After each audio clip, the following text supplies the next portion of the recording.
All right, so thank you for joining us for our Weavers Guild Annual Meeting 2023. We are recording the meeting so that we can make it available a little bit later on WGM's YouTube channel.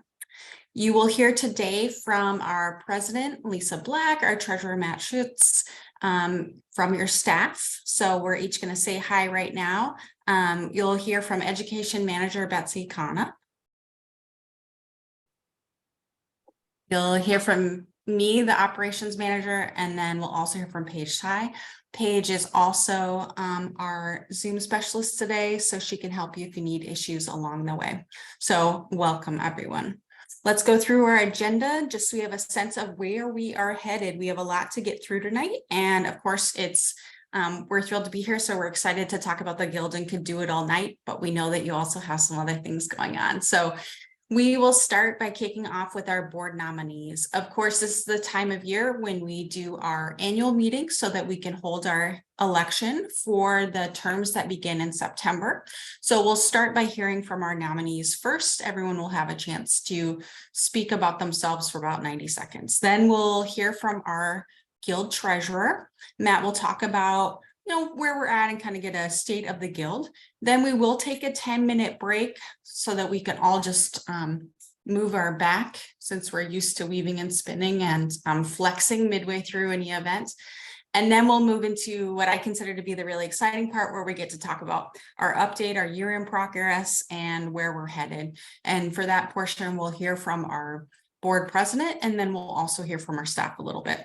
We have a segment for questions at the end, and of course we're happy to stay, as long as needed, but our intent is to wrap up by 8:15 or so, and we'll just see what questions we can answer along the way. So welcome, and I'd like to remind everyone that if we want to move on.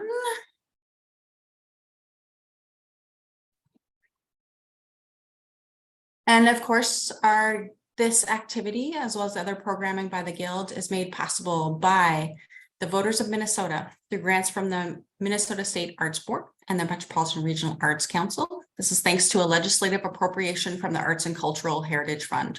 So for every person in Minnesota, I'd like to personally thank you, because your purchase of items within Minnesota, the sales tax, a portion of that goes to support the arts and the sciences within our state. So thanks to the Clean Water, Land, and Legacy Amendment. So thank you. And let's begin. So let's start by meeting your board. So the current officers of the board are our president, Lisa Black. She will serve as our past president next fiscal year. Our president-elect position, which is they would be serving president in next year. That spot is open. Our past president is Amanda Anderson. She's on this call, and so you can wave to her if you'd like. Our treasurer, Matt, who you'll be hearing from in a couple minutes, and secretary, Deb Jensen. So you'll note that Amanda and Matt will be, Amanda, Matt, and Deb's terms end in August. Amanda will be rerunning as a member at large, and Deb will be rerunning as secretary. Matt has done 2 terms, and he is ready to be done with us. So thank you, Matt, for your service. So we'll start by meeting the candidates for the officers. So our board nominees to take the place of officers are, for the president position, is Kip Beardsley. Should Kip be voted in, he would become president starting in the fall. That is our area of most immediate need. He would serve as president next year and past president the following year. It would be expected that should Kip be voted in, the board at the June meeting would then vote him to be president-elect for the rest of the summer, and then he would start his term on September 1st. We'll then hear from treasurer nominee Amy Gillespie. I hope I'm saying that right. Then we'll hear from Secretary Deb Jensen, and let's start it off. So we'll start it off by hearing from me again, because Kip unfortunately couldn't be here tonight. So I'll just say a couple things on his behalf. Kip is returning to Minnesota after a break away. He has had a long career in a health-related field, but has now moved into weaving as a sort of second career. So he is thrilled to be back in Minnesota and back at the Guild. He has experience weaving, including a class at Bob Stuka. And he has started his own weaving business. So his experience is in strategic planning, organizations, and leadership. And he is excited about the opportunity to lead our Guild next year. Which means that Amy, you're going to be up sooner than you thought, I'm sure. So Amy, that's okay. Yourself, and then you've got about a minute and a half, and welcome. I'm glad you're here tonight. Yeah, thank you so much. Hi, everybody. Thank you for having me. You did say my name right. My name is Amy Gillespie. I'm originally from Wisconsin. I've been living here in Minneapolis for about 2 years. I moved here for graduate school.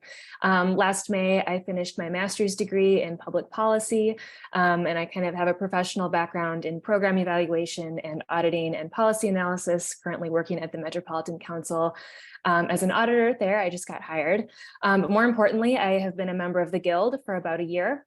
I've taken a lot of different classes. You can see I have my floor loom project there, and then to the left is a more recent project I took with somebody named Amber Jensen.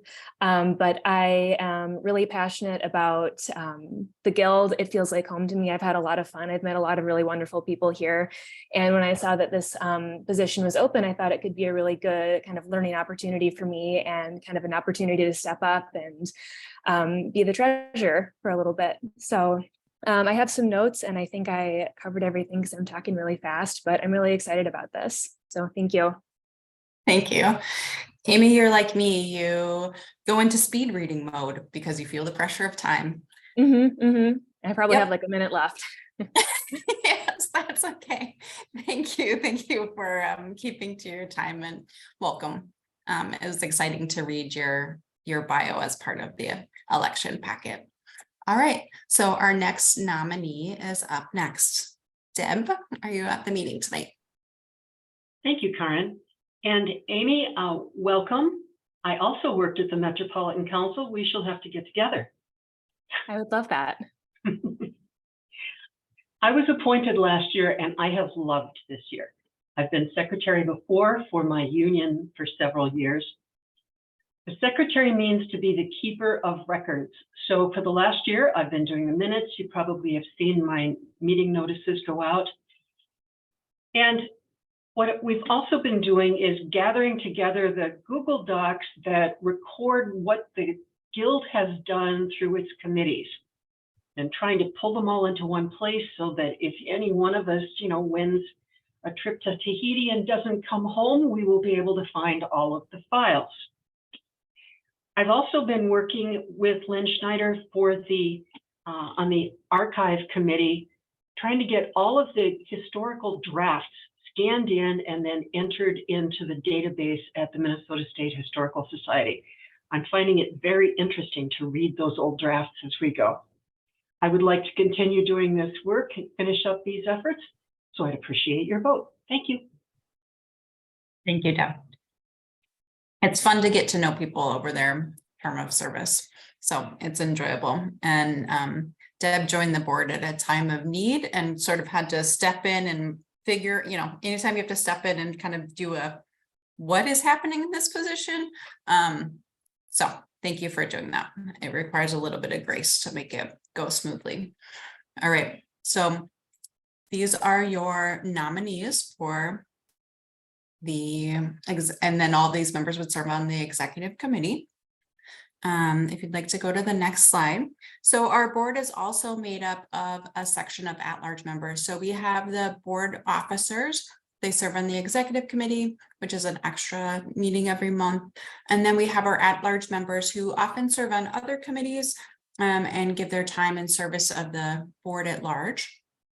We have a number of members who are at large who have ended their 2-year term and are a nominee for re-election tonight.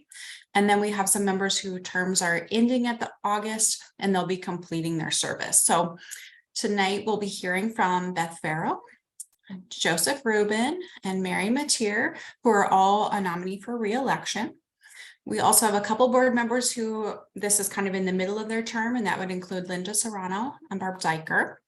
And then we'd like to thank, and I'd like to publicly thank the members whose terms end at the end of this summer. So that would be Don Severson, Cass Markovich, who I think is skipping a class tonight to be at this meeting, Barbara Heath, and Don Gillette Crocher. So all of our members, it's really, really critical when people serve on the board because they're giving of their time to sort of think strategically about the organization as a whole. So the guild is only as strong as our board and committees are strong. So thank you so much for serving. And it's always a joy to get to know our members this way. So now we'll hear from some of I'll introduce you to a couple members who are running for the board for the first time, and then we'll hear from the nominees who are up for re-election. So for our board nominees, Beata Rydeen will be up first. We'll hear from Pam Friedland, and then we'll hear from some of the members who have decided to rerun. You are up first, and I'll note that this lovely Tapestry Museum photo was sent to me to publish in the draft, and it's still in my queue. So that is why it's in this meeting. Yeah. Yes. Well, I've been weaving for about 5 years through classes at the Weavers Guild. And I love weaving. I have 2 rigid heddles, 2 different sizes, one of which I'm currently going to be loaning out to a friend whose granddaughter wants to be learning. And I'm going to go over and do a tutorial. But I love, Karen, that you put this picture on here. On vacation last year, we were in Portugal, and we were in this town called Porto Alegre. And what do you do there? So we kept seeing this thing about the Tapestry Museum. So there's 4 of us, and the 2 men were like, oh, okay, that's interesting. And but we went, and it was just absolutely amazing. So if you look at this photo, this is life size, and it goes all the way around the wall, and it was just incredible. And what they do is so inspiring. They take artwork and then turn it into a weaving. Amazing. So That's beautiful. and so anyway, I love weaving. I'm on a journey to learn more, and I love it. Thanks. Welcome. Thank you for being here tonight. And we will now be followed by Pam Friedland. I think I'm unmuted now. Hello, everyone. I am new, hopefully, to the board. I'm an on again, off again weaver, as I call myself, and now I am back again and to relearn everything I've forgotten. I talked to Karen last year, or maybe a couple of years before, about joining the board, and I wasn't quite ready, and now I am. I want to support the board. I know we're really, really fortunate to have it here in the Twin Cities and in the Midwest. And the only way to learn more about it is to get my feet wet. So I decided I would hopefully join the board. My past experience is mostly volunteer work after my career as actually a nutritionist a long time ago. And mostly I've been at the Minneapolis Institute of Art. I was president of the Friends of the Institute, and I've been a docent for about 28 years there. So I've always enjoyed art. I've enjoyed art history. I am not an artist, but I've always kind of thought that maybe weaving is my way of expressing myself. So I'm excited to meet you all. And I started a class again this morning with Donna, and I applaud her for being able to teach me. And I am doing the rep class, and I'm really excited about that. So thank you. Thank you. It's exciting to have you. And of course, I know you from Mia. So indeed. All right. And we'll now move on to hearing from some of our nominees who are currently serving on the board. So Beth, you're up first as a nominee for re-election. Hi, everybody. I'll keep this pretty short. My name is Beth Vero. I'm running for a 3rd term on the board at large. And I'm primarily a spinner, although I this spring have discovered pin looms, and that might be my window into the dangerous world of being sucked into weaving. My work history professionally, I've worked in various nonprofits. Most recently, I'm at American Public Media, working with public radio stations in other parts of the country. And before that, I was in the membership department at the Science Museum for 14 years. So I have some experience around membership and CRM work that I'm able to bring, and just sort of general nonprofit management. My first term, I think we were 5 months in when COVID hit. So my first term was helping and watching other people figure out how to navigate COVID. And then the second term, suddenly this move was handed to us. And I've been so impressed with how thoughtful and just careful in the stewardship of the Guild that the board has always been. And I've learned a lot in working with everybody on navigating all these crazy things. So hopefully we can do one more term and maybe not have crazy things happen and just do fun things. And yes, that's my Halloween costume as Dorothy, with Rutherford dressed as the Cowardly Lion. That's it. And I have to say that I know you primarily as a spinner, being your passion, which is why when you sent in 2 photos, one of course was your Zoom Loom squares, and I chose the spinning photo. So Absolutely. apologies, but thank you. Fine. Perfect. And I'm trying to think, I believe that Joe is up next. Is that correct? Yes, thank you. And Joe, are you here in the meeting tonight?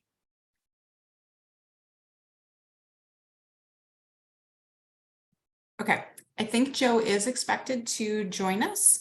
We're probably just a little ahead of the schedule he might have been expecting. So should he join us, he'll have a chance to talk, but this would be Joe's second term on the board. He's passionate about education, having taken many classes at the Guild. This is one of his, I believe it's a blanket in Overshot. Gave me a little bit of the story on the way, but he's a former doctor at the affiliate with the Mayo Clinic, and has been enjoying his retirement by filling his Rochester place with looms. So, and Joe's an active member on the education committee. So, and let's hear from our next re-election candidate. It should be Mary Mateer, I believe. And Mary, I know you're already on this meeting, so.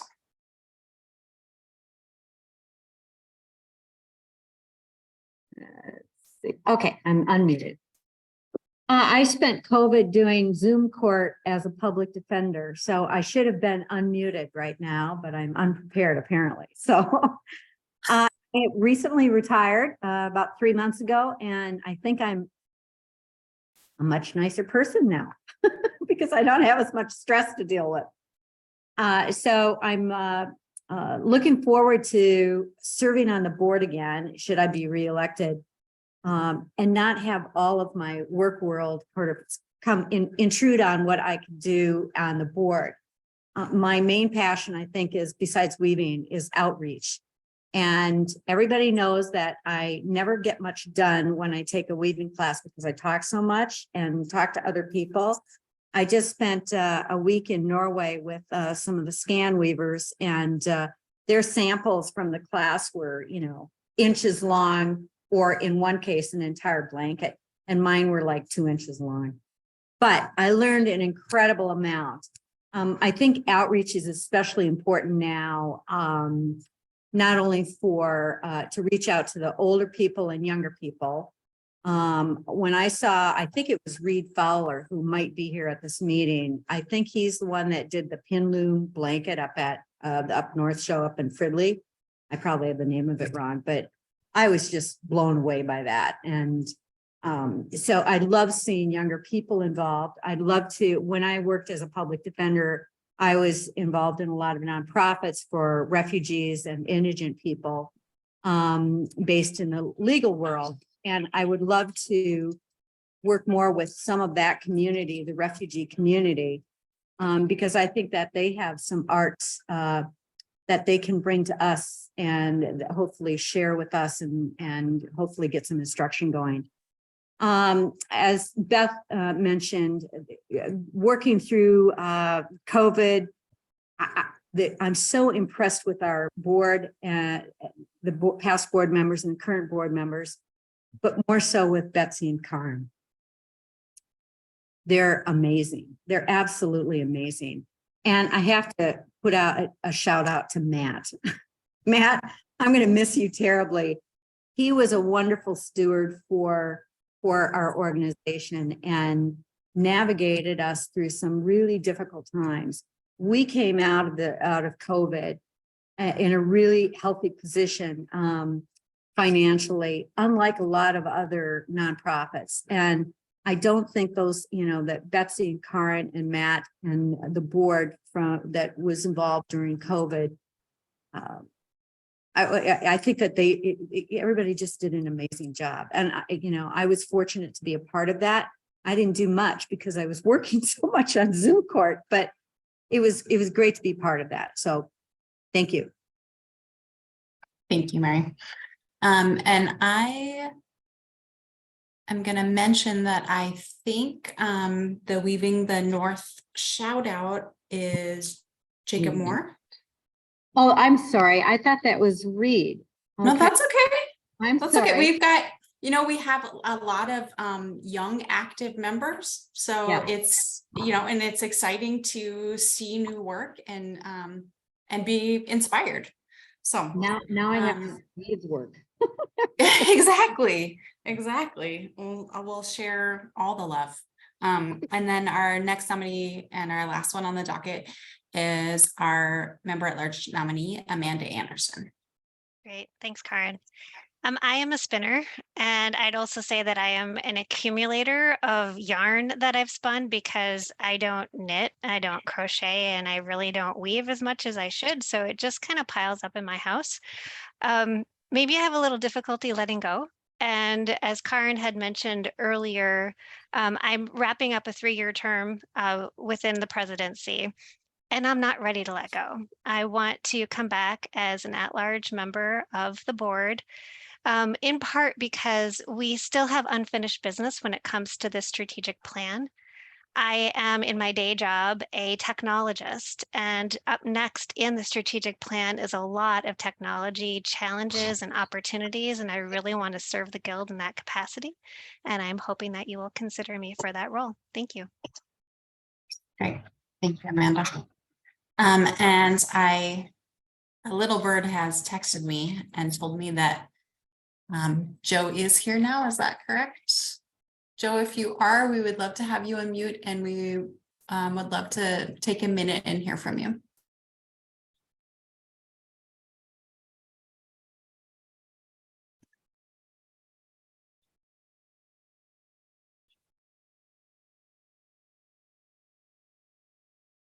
All right, let's move on then.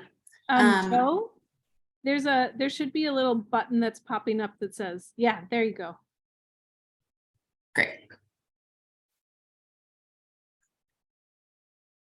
Oh, am I on?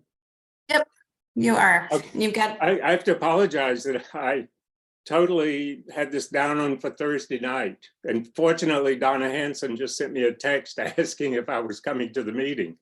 So I totally screwed up. Sorry. You're totally fine. There's about 1 million things going on in the summer, and I'm honestly not sure how any of us make it to anything. So welcome. Each of our candidates took about a minute and a half just to talk a little bit about their making journey, their skills. I mentioned that you wove this blanket, so you can correct me. I said it's overshot, so you can correct me if I'm wrong. And yeah, we'd love to hear from you. So I started weaving about 8 years ago after I retired from Mayo, and I love it, and particularly like blankets and overshot. And this was a baby blanket that I did from one of the books.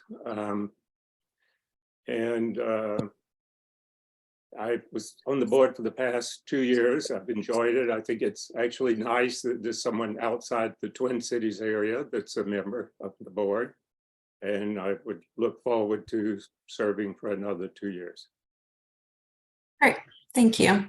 And I'm glad you were able to hop on the call. Zoom is definitely good for the long distance part of things.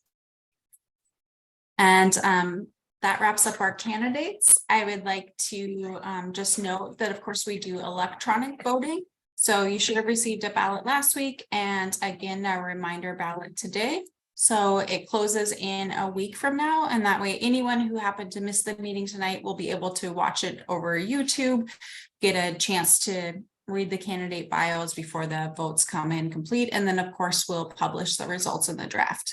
And again, I'd like to thank everyone who is running, and would like to thank everyone who has currently served on the board and is stepping off. It's really, really powerful. So for our next section, we are going to move into a financial recap, and Matt is going to chat with us for his last annual meeting. Thank you, Karen. And thank you all. Just wanted to point out that Karen mentioned that the second half of this would be the most entertaining, but I disagree. I believe that the finance portion is going to be the most entertaining point of our discussion today. So we have 3 slides for you today, but just wanted to introduce myself a little bit. My name is Matt. I've been with the Guild 4 years now. I've been their treasurer. I'm a licensed CPA with Minnesota, and I've been working with not-for-profits for roughly 15 years now. So it's been a pleasure to work with the Guild. I've been working under 6 presidents. I know it sounds strange, but it actually is true. There's been Maddie, Celeste, Linda, Amanda, Lisa, Orden, and now it will be actually 7 because I'll get a little bit of overlap with Kip coming on board. So that's kind of a great experience for me to learn from all of these great leaders. So let's get into it. So when talking about finances, basically there's 2 different types of flows. There's the money that comes into the Guild, and there's the money that we spend on different types of things that the Guild does. And I'm going to just talk a little bit about that with 2 slides here, and then we'll talk about the state of the Guild, so to speak, after that, and then we can take a short break. So the first part is just talking about our revenue sources. So that's the money coming in. So a lot of not-for-profits have kind of a similar makeup, and if you're part of the Guild, you would know that, you have to pay for a membership. So if you look at that, that's kind of that top blue section. That's 8% of the funds that come into the Guild are from members like you. Gives you access to discounts on classes, gives you kind of a great resource with the draft coming out, and that goes right to your email. You get first dibs on a lot of things and great knowledge that way, and access to our library as well. And there's just, just a great amount of benefits to become a member from the Guild. We also do government grants. So we write for grants, apply for them, and that makes up about 1/4 of the money that comes into the Guild. So you saw a slide earlier about the Minnesota State Arts Board. That is a big contributor, a major contributor of our grants that comes into the Guild. There are other grants that we do, both private and not, and then sometimes governmental. We actually applied for a paycheck protection program, and that's a grant that we got in from the Small Business Association during the COVID pandemic peak, so to speak. So a lot of money that comes into Guild is in the form of government grants. These percentages are coming from our most recent published 990 at the IRS. So that's where these percentages are coming from, but they typically don't change too often. Another big part are like cash contributions and donations, either from the board, from membership, from outside sources. And we do this usually with fall fund drives or just, spring drives, as well as other, just ongoing cash contributions that go to the Guild and to support its mission. And then there's the programming, which I like to say in the accounting terms, but to kind of make that more accessible, it's classes, workshops, events, the things that we're doing at the Guild, and the types of things that you can join up and do as well with the guild and interact with, and become a community member with different types of interest groups and so on. So that makes up a really big chunk. So you can see that that's over a quarter of the amount of money that's coming into the guild is from signing up for classes or events and workshops that are done at the guild during the year. And then lastly, when you need something for a class, we have FiberSource. So we do have a shop within the guild, and this is a great place to pick up, any textiles. You can actually pick up a loom if you want. We do sell equipment. I believe there was a rental program at one point, but different types of accessories for your equipment as well is sold there, as well as different types of donated gifts from past board members or past membership, and a lot of you already know this because that's kind of a major sale that happens during the winter months and at other times throughout the year. So there are definitely some great things to purchase at FiberSource, and you can see that makes up about 1/10 of the money that comes in. So all in all, that's what is the general flow of money that comes into the guild. So it's kind of interesting when you think about it in these terms. But if you're curious and wanted to know, what is making the major impacts and what are those different streams of funds that come in, this graph kind of displays that for you. Now we can talk about the other side on the next slide, and that's going to be what we spend our money on. And this is kind of more general. So a bulk of the money that comes into the guild is spent on specific mission-driven items. For instance, it takes money to provide classes to everyone in workshops and events. So we have to pay instructors, we have to pay educators, and so on. So that's the bulk of what we spend the money on. There's also the management in general. It's kind of a general term, right? It even says it in there, but this is for those that work at the guild. And that's also for, the space of the guild. So, open book downtown, those types of things we do spend those funds on as well. And then we do have fundraising efforts. Now this can change, and it's very hard to kind of pick this out because we don't really have a fundraising wing. We don't have like a dedicated marketing team that goes out, and a lot of not-for-profits kind of have this. So we kind of have to compartmentalize and each year, and we work with other outside accountants to do this to give us a general sense of how much did we spend on our fundraising efforts throughout the year. And so that's that smaller 4% there. And then lastly, you can kind of put those two together and then see how that works. So basically, if you look, this graph is kind of showing revenue and expenses. So, when we have those together, it shows a net income. We're not for profit though. And as you can see, we're very close to just a break-even organization. We are, we have a lot of great assets. We've been good stewards of our funds at the guild, as the board would know, and we meet monthly and talk about this, and they hear it from me every month. But you can kind of see that in 2018, that was a normal year. This is before a pandemic was even thought about. Maybe Bill Gates thought about it, but we, didn't experience it.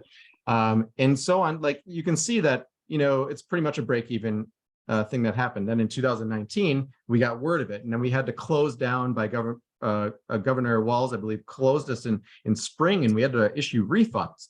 And these were the times where we actually were like, okay, what are we going to do? We have to physically close.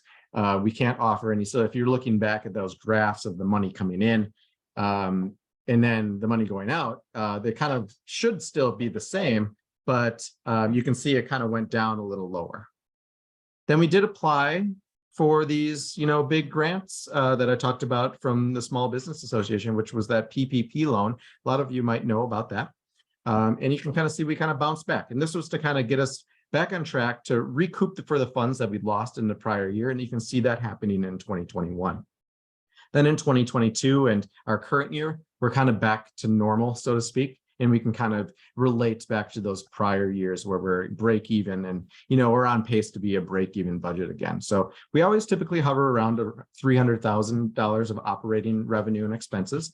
And we're always typically right on schedule. As you can see, there was the blip, which none of us could have predicted.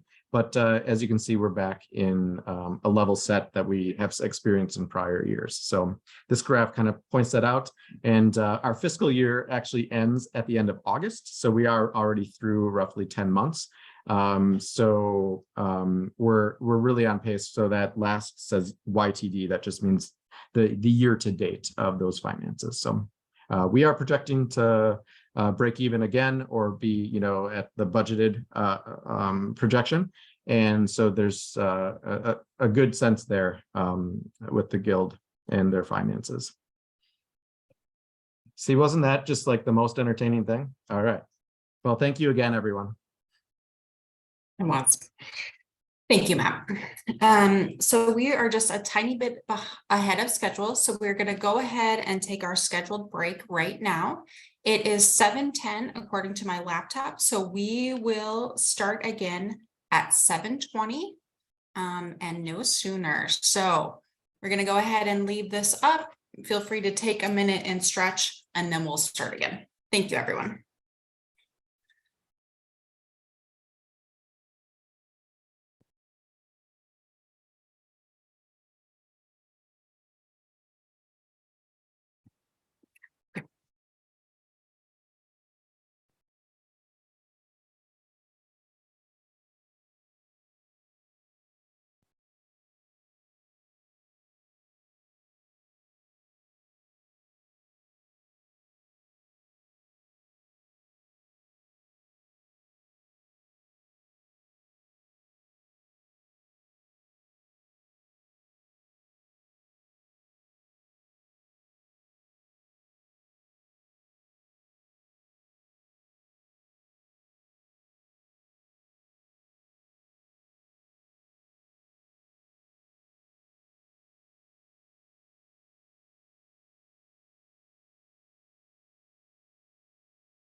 No.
All right, everyone. Thank you for sticking with us. I used those 10 minutes to try to troubleshoot my video and I got nowhere. So, yep, you'll just have to take me on faith that I am dressed appropriately tonight.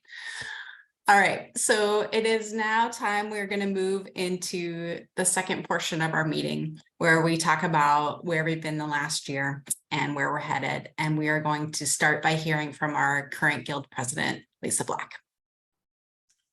Good evening, everyone. Thank you so much. It just warms my heart to see how many people have enough interest and passion in what we're doing with our guild to take an hour and a half out of your lives to come and to get together and talk about where we are with the guild and where we're headed.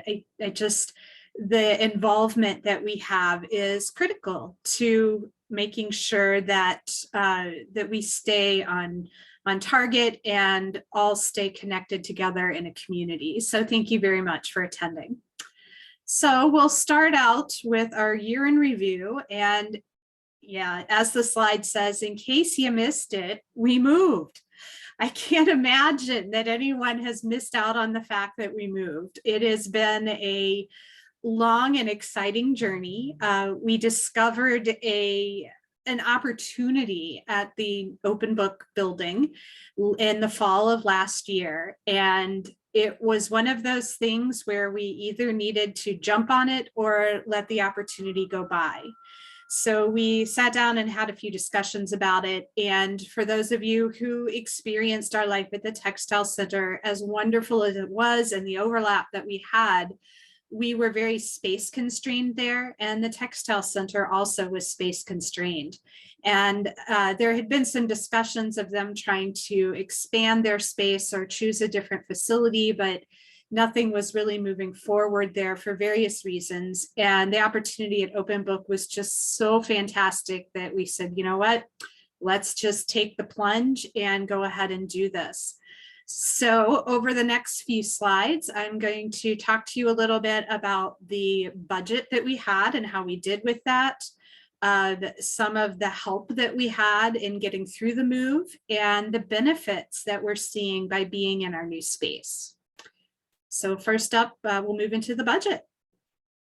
So our budget, the board of directors approved in the end $110,000 for us to move. We Karin and Betsy especially sat down and created this amazing spreadsheet that talked about so many details of all the little things that we needed to have to move. And that was really critical in helping us understand, before we even agreed to do the move, how much do we think it would cost us to do this? And with that number, we sat down with the finance committee and looked at our financial health. We looked at our bank account balances, which we had been saving to do something like this for quite a while. And we had sufficient funds in our bank account. And the finance committee and then board of directors agreed that we had the money available and that this was a very good decision for the financial sustainability of the guild, which is one of the pillars in our strategic plan. So you ask, well, how did we spend all of that money? Rather than going through all the details, which would not probably be the best use of our time, we went ahead and broke it down into some buckets so you can see what we did.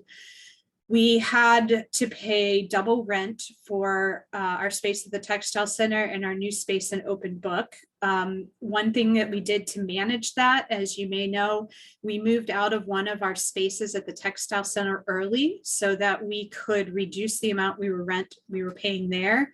And then Open Book also gave us a break on our rent during the time that we were moving, and a little bit of double insurance and some offsite storage. And so that came up to a little under 10,000.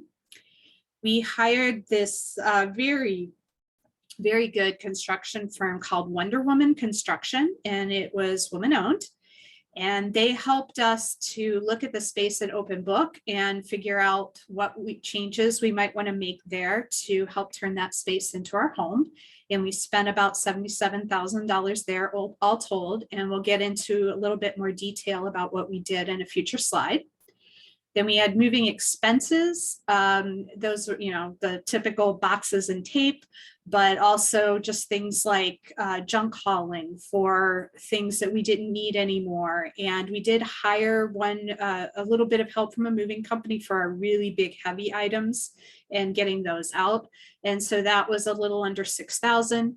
And then we had a few setup costs in the new space. Our staff has offices now, so they needed some office furniture, and we needed to get bookshelves and fixtures that fit in our new store space and that kind of thing. So that was a little over 10,000. So when you add all that up, it comes up to 103 out of the approved 110. So with careful management, very good communication, and an army of volunteer help. And above and beyond efforts from Betsy and Karen to manage the details and keep the costs low, we did come in under budget. So thank you to everyone who helped with that. And okay, so some of the construction details with Wonder Woman. So what we did in our new space is we took out a couple of the offices and turned that into kind of a conference room, classroom space without a wall. So that we could open that up and use that more efficiently. When we took those offices out, they had glass panels on the front. So we worked with Wonder Woman to say, hey, we're going to be expanding this old conference room and turning it into our shop. Would there be a way to reuse that glass so that we get more light inside the shop and also reuse some of that material rather than just throwing it away? So that was a positive in reducing material costs and also for our environmental impact. And as I mentioned, we expanded our shop space, and they also helped us to remove our old carpet and flooring that was in that space. I don't know, probably a lot of people didn't see it. The company there was called Red Path, and they had dark gray carpet with a big red stripe that ran down the middle. And the walls were painted like almost black and a really dark red. So the whole space was really dark when you walked into it. The lighting was dark. So we really wanted to open it up, brighten it up, and just make it a much homier and usable space for ourselves. And speaking of those walls, we were able to use volunteer help from the guild and from our staff to go in and paint it and really brighten things. One other point to consider, just so you know, so that $103,000, parts of that are considered assets. And this is kind of getting into some of the details of how finances work. But you're allowed to account for those as an accounting practice over the course of time. So we will be looking at somewhere between $12,000 and $15,000 a year that shows up on our books to spread out the total cost of what it took to build out the new space. So just so you know, when you're looking at our financials, we are showing that, even though I don't think we have to, according to Matt, but we are showing that in our totals. So it'll be about 12 to 15,000 every year. Okay. Volunteers. So this number just blows me away. And I just, from the bottom of my heart, thank you to everyone who volunteered their time to help us move. We had over 350 person hours donated to the Guild to help us move. It was critical to the things that we hold dear being treated lovingly and in a good manner in moving them from one place to the other, and it helped our bottom line. So rather than asking for a large fundraiser this year, we say thank you for the volunteer hours that you gave instead. And we just wanted to take some time to acknowledge that. You can see we had, inventory and organizing of all of our materials, painting, packing, taking cabinets and warping boards off of the wall, reassembling things in the new space, cleaning. So it was truly a monumental effort, but I tell you, anytime I was there, everyone was smiling. And even though it was hard work, it was still a lot of fun being together and working together. So thank you very much for all of the people that donated their time. Okay, next slide. And believe it or not, we also got quite a bit of help from Open Book. Open Book is the manager of the building that we're in. So they don't necessarily have a specific role as far as they're not trying to set up their own classes or sell their own things. They just manage the building. And when we approached them about this move and we were trying to see if it was going to be financially feasible, Open Book came forward and said, hey, what if we only charged you half rent through September through November? And we said, really? And they said, sure. And then we realized that the construction schedule meant that we weren't going to be able to actually start using this space until January. And we said, any chance you'd give us December too? And they said, sure. And then they said, and we have some additional money that we can use for building upgrades. And is there anything that maybe we could work together on? So we said, you know, the lighting in here is really dim and it's the old style bulbs. And they said, great, get a quote. So we got a quote through our construction company and they said, this looks great. So Open Book paid for our lighting upgrades. And then they've also done things like installing signage throughout the building to help people find out where we are. And recently, just very recently, if you go out on the patio on the 3rd floor, you'll see that some new planter boxes have been installed and some dye plants have gone in. And they contributed toward the purchase of those planter boxes. So they have not only did they welcome us and say, yes, verbally, we would love to have you in our building, they also carried through with that financially and helped to make sure that it was possible. Okay, next slide. So what does this situation offer? What are the benefits and was it worth moving? So the good news is we are still an affiliated guild of the Textile Center. So we still have all the connections with the other textile groups in the area that are members of the Textile Center. We left our library holdings in the library and all of our members still have library privileges at the Textile Center. So all of that remains in place. New benefits, we have more space in our store. And I think Paige will speak a little bit later about some of the new items that we have inside the shop now that we have a little more space. We have offices for our senior staff. The ability to expand our footprint. This is kind of nice because Open Book has some rooms that we can rent from them for either $5 or $10 an hour.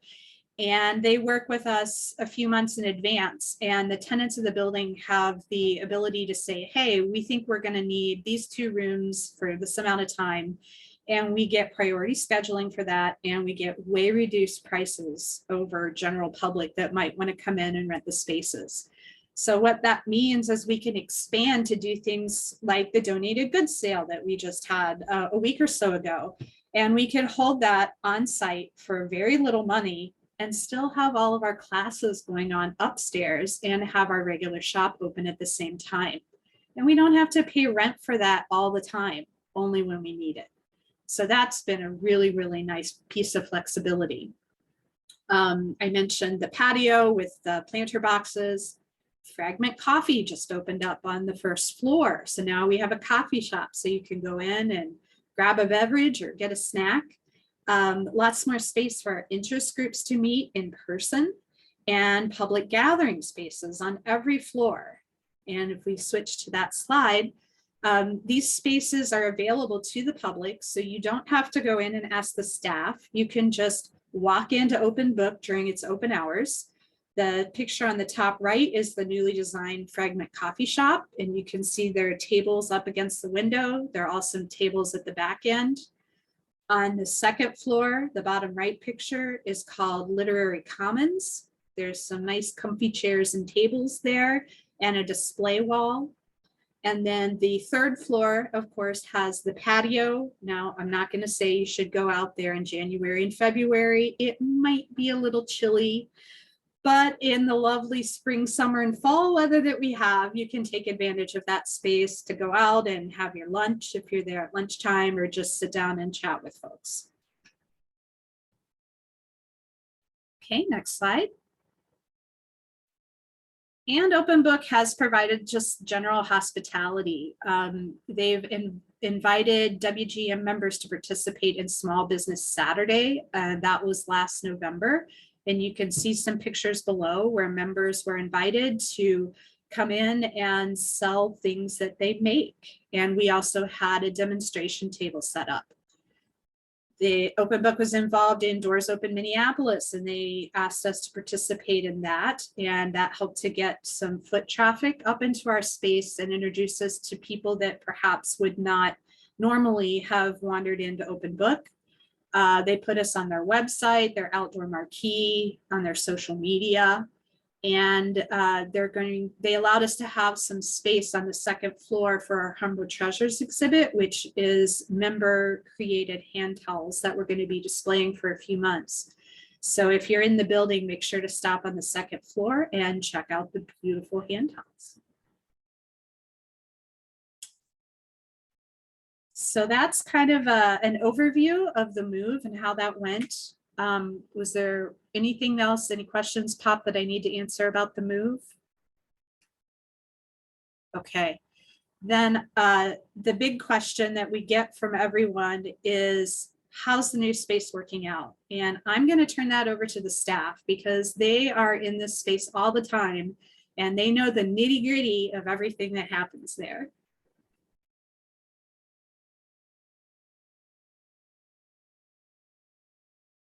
All right. Hi, everybody. Can you hear me okay? Yep. Okay, awesome. So my name is Betsy Conup. I'm the education manager here at the Guild. You've probably seen me running around all over the space, moving equipment, assisting instructors and students, making sure folks are comfortable in the space. You might have also seen me tucked away in our old space in a corner of our yarn shop, or in our new space in my little cubby, which is really exciting to have. A year ago at our annual meeting, we were facing a big risk. We were considering the move to Open Book. And fast forward a year, I am very excited and even more relieved to say that things are working out beautifully. Here you'll see some feedback that we received in our student evaluations in February, 1 month into being in our new space. We had students in our space working the first week that we moved in. So some folks here on the call were part of Donna Hansen's Stripes and Structures class, which started in our old space and then moved to our new space. We carried 6 looms with warps on them to our new space so that students could weave. And they started weaving the first week we were open, as we were installing warping board and cabinets and unpacking equipment and books. They were weaving away. And some of them even hopped up to help us stock the shop with yarn, organize class supplies and that sort of thing. And it has not stopped. It's been hopping ever since. Because I am an education person, I do like to engage folks. So if you are on this call and you have stopped in, or you have taken a class with us or participated in an interest group, if you could either enter some feedback into the chat, or feel free to unmute yourself. Since we're running ahead of schedule, we can take a minute or two if folks just want to share a couple words about how the space feels to them and how it's been working for them. I can start. I just want to say I love the kind of open concept of the building that we have now.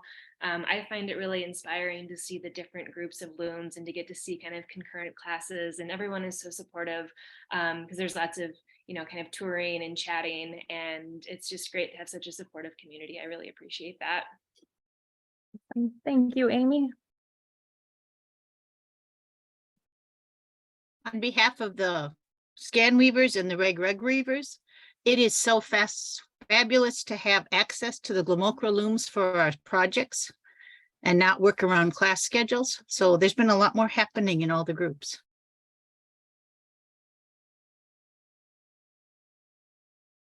Thank you, Judy. Would one more person like to say something? This is Barb. Just getting myself, there we go.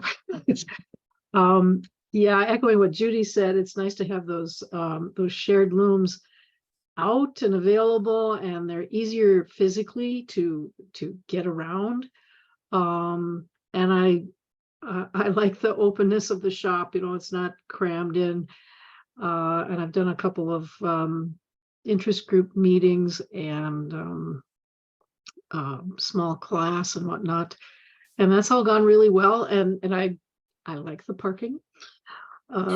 It's about the same length of time to drive there as it was to the textile center from my house, but the parking is easier, especially if you if you need to drop something off, you can go around the back and all that. So I like that. And I just the light in the place is great because of all the windows. So I really think that just adds to the atmosphere. Absolutely. Thank you, Barb. And thank you, Amy and Judy. In those 3 comments, many of the comments that we hear about the new space popped up. So parking, people are definitely appreciating the parking. I think surprisingly so, because that was one of the big concerns that we had a year ago. The environment, that it's open and inviting, that the lighting is really good. We're also hearing that because of the ceiling height and where the HVAC system is in our new space versus our old space, students are having an easier time hearing and following along in class. So that's a win for accessibility. Also in line with accessibility, there are push button doors and elevators. Every day I see folks coming in and out of the guild and they are utilizing the elevator and the push button doors. I think especially for some of our spinners and students who are returning class kits, even though the walk may be further from car to our door, there are some amenities there that make it easier. And also a shout out to Open Book. They saw our weavers hauling equipment in and out, and they put a couch next to the elevator on the 3rd floor where our weavers can place their items, our spinners can set their wheels, and they can sit and wait until the elevator arrives. Something I was really touched by that I'll share anecdotally that I think really highlights the strength of the space is that we have an instructor who's been a member of the guild for over a decade. They've never participated in an interest group. And because our new space enables us to have our interest group looms out and living in a dedicated space where our interest groups can be utilizing them, which I know Karen may speak to later in this presentation. One of our instructors who was on-site teaching was able to see what one of the Scan Weavers members was weaving, ask them questions, and that instructor is now a member of that interest group and has woven 2 projects on the shared warp. I think the power that our space offers for connection is really palpable.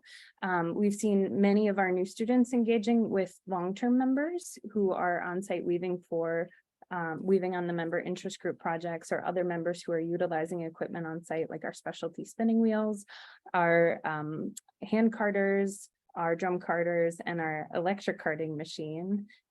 Also folks who are renting looms. So it's been a great opportunity for new members and older, longer term members to come together and meet one another, which I know is something that our guild members really want and need to feel connected. And then the last thing I'll share that I really love about the space is that folks came along. And what I mean by that is last year at this time, we had a really, some challenges. We had a lot of questions. There was a lot of uncertainty, and folks respectfully shared thoughtful questions and concerns. Folks also shared their excitement, but it was a big risk. And people have come along with us. They've continued to shop in our shop. They've continued to take classes, and they've continued to share their feedback.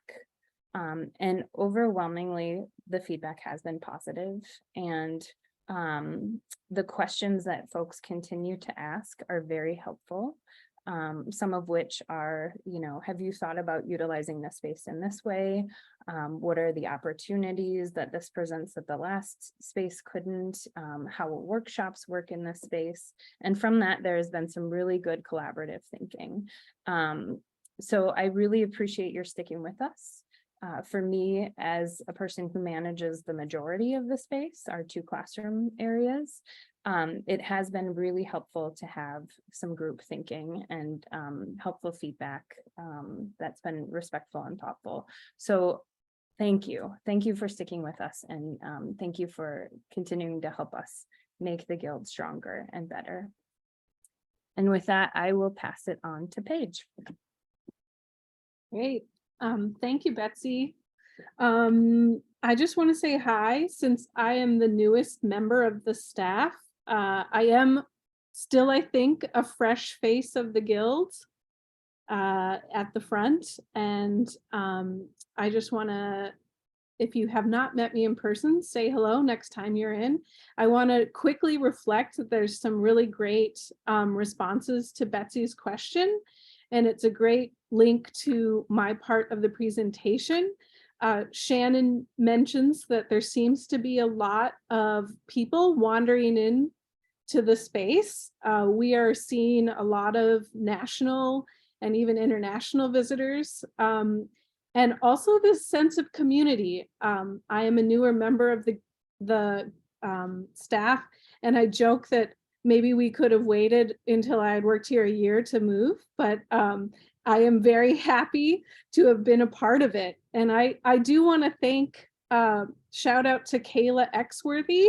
As you see these pictures, she was instrumental in getting these bookcases literally anchored to the wall. So if you can imagine, we move and we have to open by January 17th. And we have scan weavers and rug weavers already warping their looms. And there's a pile of yarn at the door. And with the help of my coworkers and some awesome volunteers, that we now have this great new expanded space. I want to just highlight a few things. We have our great oldies of yarns, the things that we have carried for classes for a very long time. But when I started, I was very passionate about researching some additions to the shop. So I started bugging some of the interest groups, the band weavers, the tapestry weavers, the weavers that maybe we didn't have as many yarns in the shop for. And we're happy to have the extra room. You can see in this picture, we now have Gist yarns. And what's really cool is Gist actually reached out to us and said, will you start carrying our yarns? And so with the help of Karin and Betsy and doing some very informal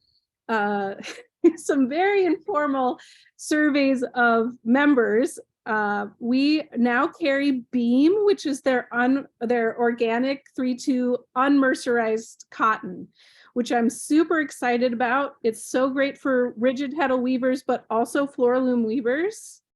And then we also are carrying Array, which I feel sometimes like our tapestry and our band weavers have been a little bit forgotten in the shop. So now we have this great yarn that Rebecca Mezoff is super pumped about that you can blend colors with. Now these are great products and I'm super excited about it, but really this space just really has a great feeling and it feels a bit more like a place people can hang out. So we have, small children come in, we have families come in, and it really feels like there's enough space for them to do that. Obviously, I could talk about this space for a long time, but I'll just make 3 points and then I will hand it on over to Karin and get on with the night. Currently, as of May, we were 150, we are at 150% of our goal for the retail sales of new products. So that is exciting and means that, you know, we are selling the products we are carrying, and it makes me feel good that we're carrying things that we need for classes, but also beyond that now a little bit. We just had a very successful sale, which was mentioned. We had a donated goods sale where we sold more than $6,000 worth of goods in one day. So that feels really good. And it also makes me feel like we have really arrived in the new space, because we are no longer moving things and adjusting things. We're settled in for the most part, while always making adjustments, and able to start having our donated goods sales again, which that felt very successful too. And lastly, I just want to mention and thank my coworkers, Karen and Betsy. You know, I get to be the chatty person and welcome you all to the space. And I think that the boards and their sort of long-reaching insight to where the guild needs to go had them welcome me onto the team. So thank you all, and I'll pass it on to the next person. And that would be me. Everyone hear me okay? Okay, so I am gonna, you know, we've really been focusing on this space and just thinking about, you know, how does it feel to be in there? And I just wanted to mention, you know, something that I found to be really exciting, because to me, it feels as though, you know, sometimes you just need a little bit of a change of scenery to make you feel excited about yourself again, right? And to make you feel excited about your organization, our mission, which is serving our members and serving the arts of weaving, spinning, and dyeing, and serving the state of Minnesota and Minnesotans in general. So it does feel really exciting as we kind of, you know, have embarked on this new chapter. So, you know, I want to mention, you know, some of the things that have been really key to that success is our interest groups, you know, embracing the new space and being willing to be a little bit flexible at the beginning while we were uncertain and trying to test things out and see what would work for sound and space and setup. But that feels really good to welcome them back. I want to mention that our membership has continued to rise. So in about 2016, our membership hovered at about 450. It's kind of a normal number for us. It rose, of course, until COVID. And then, like everyone else, it was sort of put on pause. But our membership coming out of COVID has continued to rise, and we now include more than 625 people as members. And that includes people across the country. The majority, of course, are in Minnesota, specifically in the Twin Cities, but also reaching out. So that feels really good for us. And especially because of the reach of, you know, Zoom has changed the world in a lot of ways. So we're able to reach people, you know, over Zoom in ways that we weren't before. And our interest groups are really, really a strong example of that. I did want to mention too, so you're looking at these photos, right? This was an opportunity that I feel like it speaks to just that excitement of being in a new space. So Matt mentioned earlier our Minnesota State Arts Board grant, and that it's one of the most important grants that our organization receives every year. We receive an operating support grant, which helps us pay for all the things that are kind of boring, right? Including the operations of the guild. So just that sort of like the underlying things, which is my job to kind of manage. So, however, we also received a grant from them that just completed, in which we were able to use the funds to fund Paige's position. So as part of our grant reporting, one of the jobs for our staff then is to write a thank you note to our legislative representatives to say, hey, thank you for supporting the arts in Minnesota. Here's what we do and here's why that's important. Now, we've been writing these letters for years because we've been focused on grants for years. So we've been writing them for years, but this year, for the first time, I sent a letter and received a response. So this is a big deal. So Senator Bobby Joe Champion, I just sent him our normal note that says, thank you so much for supporting the arts in Minnesota. I'm a proud Minnesotan because the art support here is so amazing and it makes our guild, which is the largest weaving and spinning guild in the country, possible. Your support of the arts makes our work possible. He sent me an email back within about 20 minutes that says, I'm interested in this. I'd like to come by, because I, of course, finished the email with, I'd love to talk to you more. And we just moved, into your district if you're interested in stopping by our space. So we've been sending these for years. And the first time we got a response, he visited a week and a half later, which was amazing. And Bobby Joe Champion is the president of the Minnesota Senate. So Lisa, of course, our president, was there to chat with him. Here's Lisa showing off a tapestry that she's been working on. His executive assistant, who's in all pink there, also visited to sort of see, just out of curiosity, what is it that you do here? When someone's meeting the organization for a first time, you have an opportunity to say, hey, we're really important. We serve a really important segment of Minnesotans who care about this very specific thing. And weaving and spinning traditions and dyeing traditions are found all over the entire globe. And we are here in Minnesota to uplift the ones that are found in this state. So he was really, really excited about what we do. And you could tell that, we've got, so Lisa has her tapestry out and he's asking questions, but then on the table, we had just collected the member exhibition towels for the exhibit that's going up on, we actually installed it yesterday and today on the second floor of Open Book, the Humble Treasures exhibition of towels. So we laid out our beautiful towels, that moment of, we do amazing things here. Our membership is very skilled and we want you to know about what we do so that you can, when you're signing that bill to support the arts, it's people like us that you're funding. So, it was a really, really amazing experience. And I do think that it was this moment where you think like, I had asked when I was waiting downstairs for him, I had let the Open Book manager know that he was coming by. And so she could meet him on the way in and chat with him because she said, oh, I've never met him. I don't know if he's ever been here. And he's been there for other events, but he'd never met her personally. And then MCBA, the Minnesota Center for Book Arts, the executive director, she popped out and we chatted and she said, oh, no, I've never had a legislator visit. So it was a moment of recognition where you just think like, oh my gosh, our email snuck through the censor somehow. And he realized, we are doing amazing things here and was willing to take a half hour out of his very busy schedule to pop by and learn from us. So, it's just those opportunities feel really, really good. And as I think about moving forward, I just wanted to sort of end on a note of appreciation. We have been on a journey.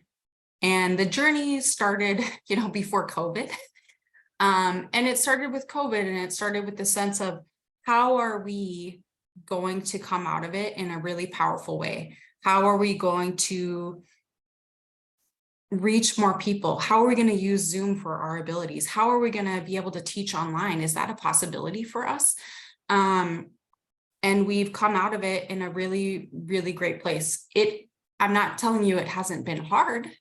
And we have definitely had some hard moments. But, when you look around and you see a spinner who is from Finland and she's working on a project and she just learned to spin 2 months before, and you see someone else who came in who just took a spinning class and she's there to, borrow the electric drum carder for the day. And you look over and we have another person weaving on a Dobby loom and we have someone else renting a loom. And you just realize, we have a really, really powerful community of dedicated people. And it's thanks to everyone on this call and everyone who isn't able to make it here tonight, why we're able to support the arts in this way. So you make our work possible. So thank you. We are now going to move into kind of a greater kind of session for Q&A. And Lisa's on the call as well as some of our other board members, but I think Lisa would be happy to answer, or Betsy and I, or Paige, if appropriate, would be happy to answer anything that you're thinking about. Paige has been monitoring the chat, so I think they'll start by unmuting themselves and maybe asking a couple of things that have come up. But if you have any additional questions, once Paige is done, feel free to unmute yourself and she'll call on you and we'll continue. Great, thank you, Karen. Yeah, the two main questions that came up. Let's start with the. Could we do a recap of the committees that are at WGM? Sure, and Karen or Betsy, you can feel free to pop in here. I think as everybody kind of noticed, when COVID hit, it changed everybody's world. And a lot of the work that we had been doing in our committees took a little bit of a backseat because what we were doing was not typical.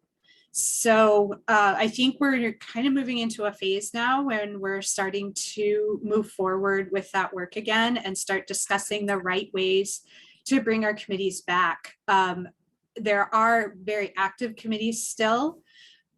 We have, of course, the Finance Committee, and the Finance Committee has been extremely busy this year.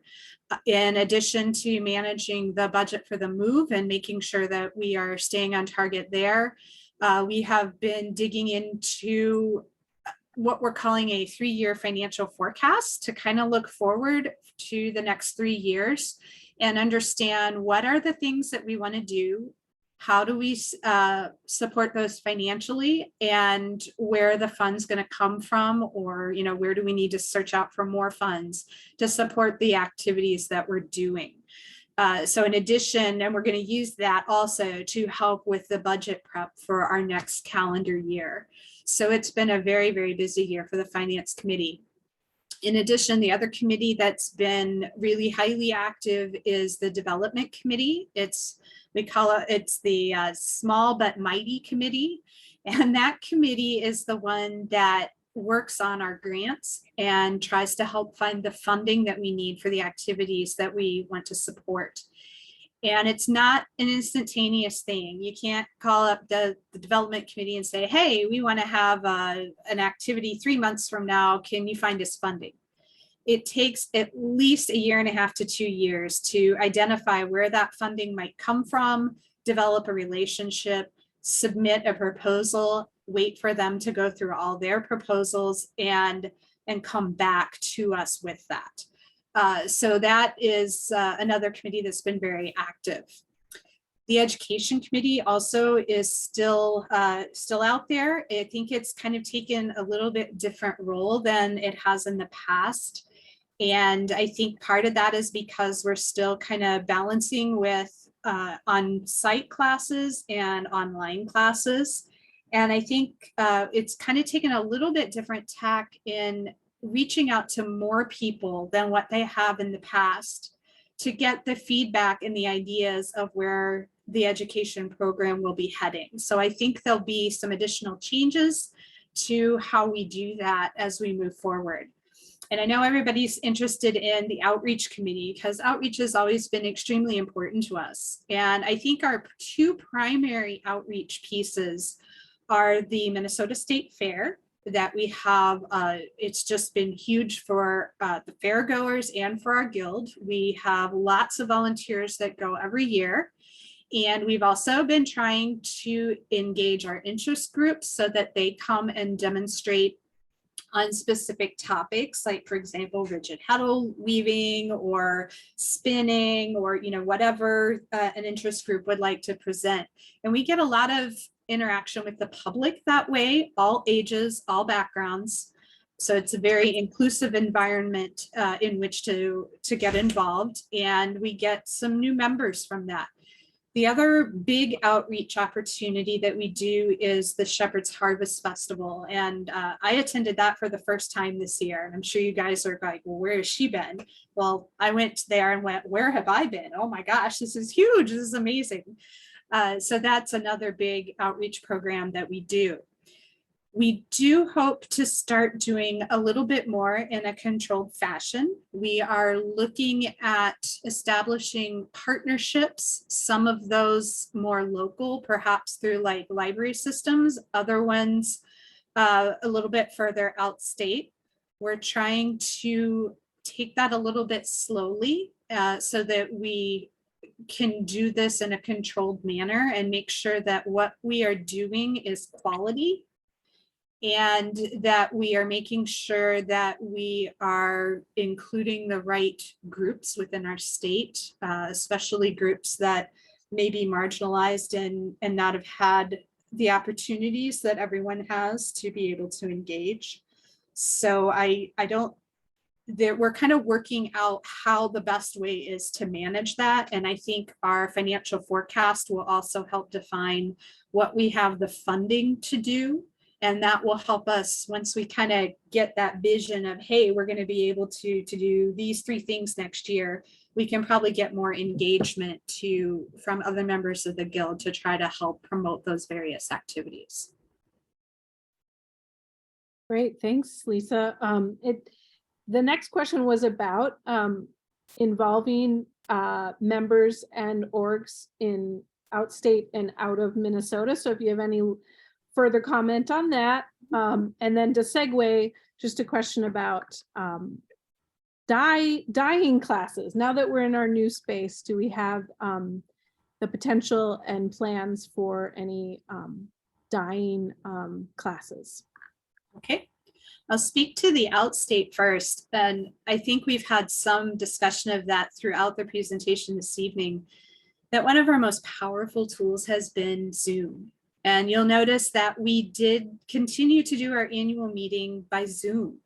And the reason for that is we do have a lot of members that don't live close to the Twin Cities. And for them to try to drive in to participate isn't feasible. And we now have members that actually are outside of Minnesota as well. So we've been doing a lot more of our meetings, even our committee meetings have been via Zoom. And I think it's allowed a lot more participation. Our interest groups, of course, during COVID had to go to Zoom. And I think it increased the number of people participating. And now we're working with the interest group leaders to try to find that happy medium of how much can we do on site and how much can we continue to use Zoom so that we can still have our interpersonal interactions face to face and still include the people who might live further away. And then I think we'll be looking at some additional outreach type programs that we might be able to connect with various places that are a little bit further out in the state. Great, thank you. 2 comments are State Fair signups start at the beginning of July.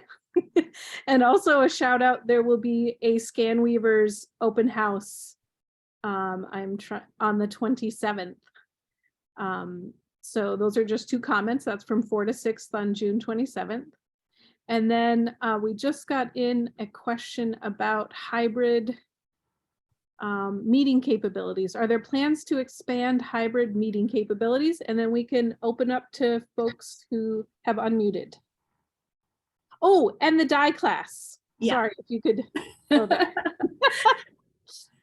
So for hybrid, we do have some things, computers, microphones, etc., for more hybrid style meetings. I think to date,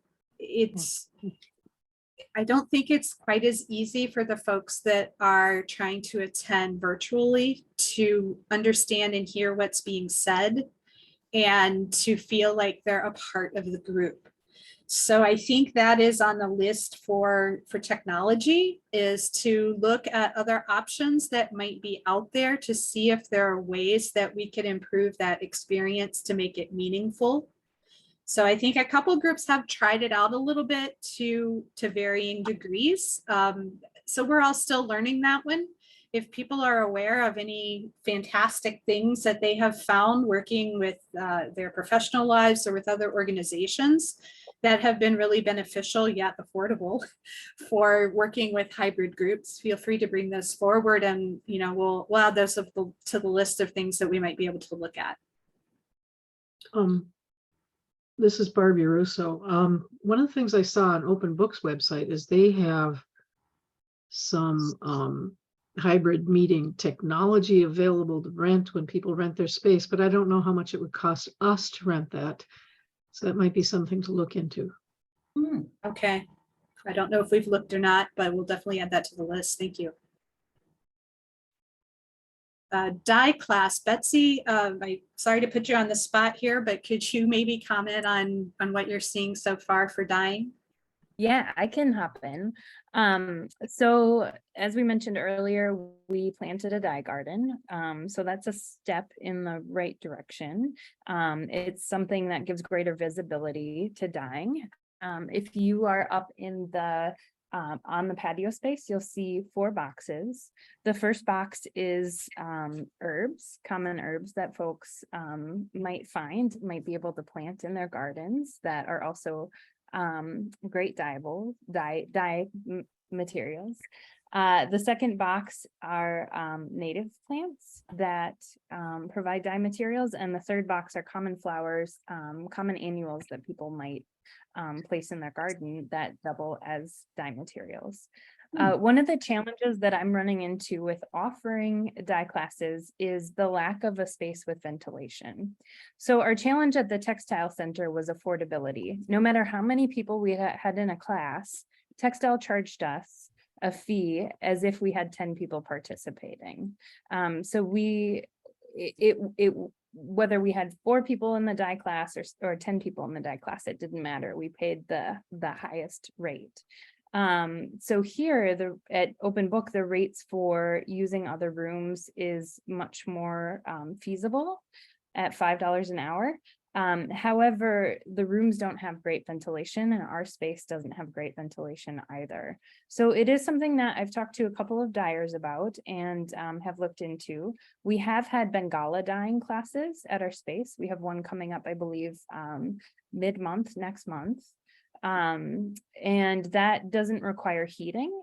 It's a latex and mineral based dye, natural components, no man-made chemicals in those dyes. So they're safe for children. They don't require ventilation. So we're able to offer that. I have talked to another dye instructor who has recommended, we explored hot plates, we explored slow cooker style heating elements, and then we explored induction plates, and we still came back to the question of ventilation. I've talked with the Minnesota Center for Book Arts, and the space that they have with sinks does not have ventilation, not even windows that open out. So if you are passionate about this and have some ideas and would like to think through this with me, I would love to talk more with you. We do have 3 parking lot spaces that are dedicated to the Weavers Guild that we could think about blocking off for a class, but it is a little risky to have a class dying right next to an active alleyway. So again, feel free to reach out to me. You can reach me at education@weaversguildmn.org if you would like to talk more about this and help us move forward with some opportunities and options for dye classes.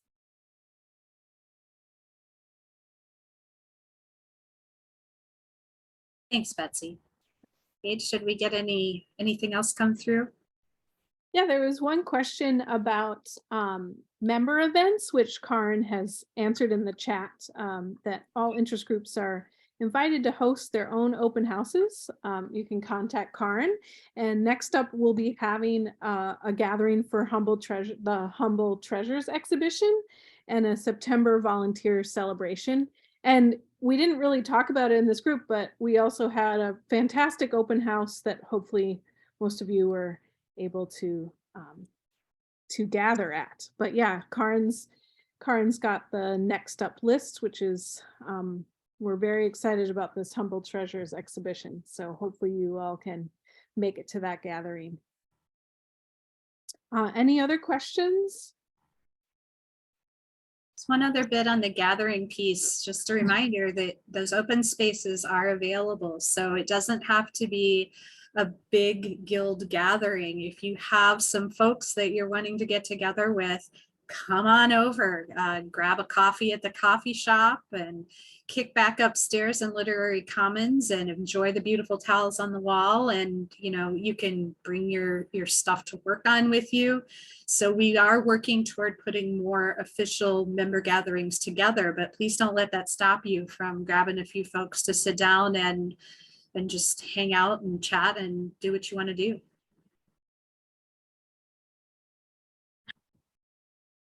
Great. Thank you, Lisa, for being on the hook for the official question answer. It is like being on the spot in a debate.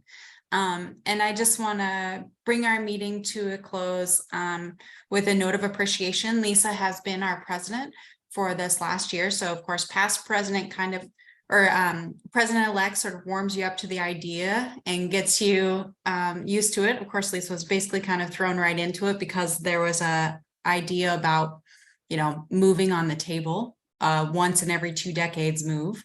Then Lisa became president and immediately ended up, you know, working closely with senior staff to suddenly put together a move, a once every 22 years move. So, you know, so Lisa, we just, you know, a note of appreciation is just like, you know, we so appreciate the work that you've done over the last year.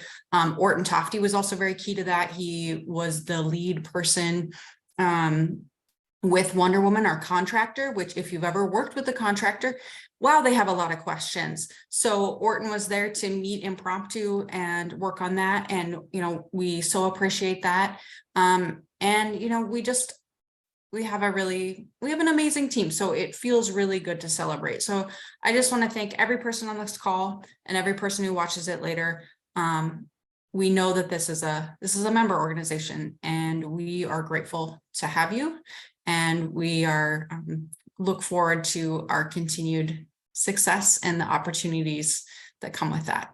So if you have follow-up questions, feel free to email any of us. The info@weaversguildmn.org is probably the easiest. That goes to Paige and then she can distribute as needed.